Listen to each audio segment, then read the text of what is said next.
Hello friends, मैं संदीप और आप देख रहे हैं एसपीजी गांव से शहर तक। आइए हम दिखाते हैं आज की सबसे बड़ी खबरें। दुनिया के सबसे बड़े लोकतंत्र के महापर्व चुनाव में हिस्सा लेने वाली देश की जनता को सर झुका के नमन करना चाहता हूं, उनको बधाई देना चाहता हूं कि आपने दुनिया के सबसे बड़े लोकतंत्र के महापर्व में हिस्सा लिया। आज चुनावों के परिणाम आ रहे हैं और लगभग तस्वीर साफ होती हुई दिख रही है।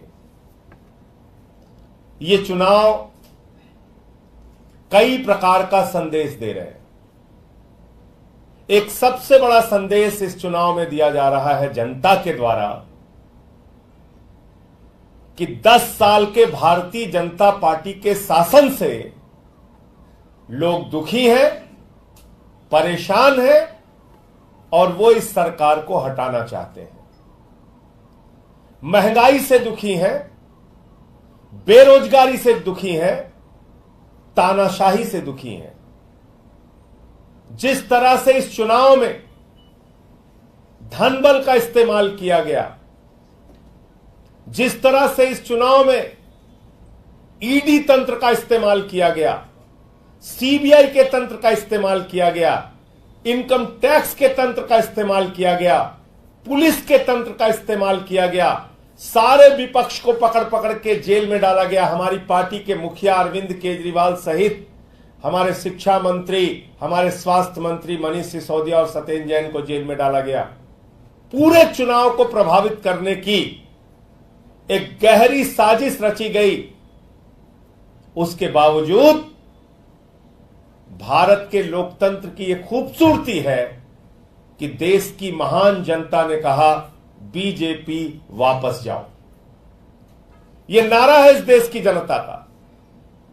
उन्होंने बाबा साहब के संविधान को बचाने के लिए वोट दिया। भारत में आरक्षण की व्यवस्था जो दलितों के, वंचितों के, शोषितों के, पिछड़ों के, आदिवासियों के लिए है, उसको बचाने के लिए वोट किया। और अभी तक के जो नतीजे सामने आ रहे हैं, भारतीय जनता पार्टी को बहुमत होता हुआ नहीं दिख रहा है और पिछले बार की तुलना में लगभग 60 सीटें बीजेपी की कम हो रही हैं।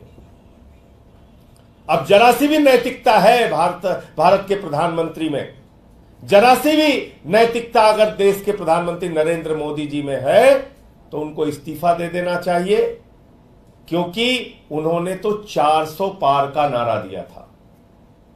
400 पार।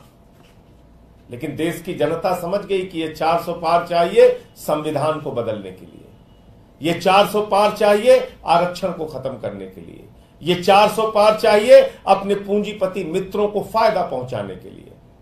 और इसलिए देश की जनता ने यह परिणाम दिया है। भारतीय जनता पार्टी के लिए यह बहुत बड़ा सबक है, लेकिन शायद वो सबक नहीं लेंगे।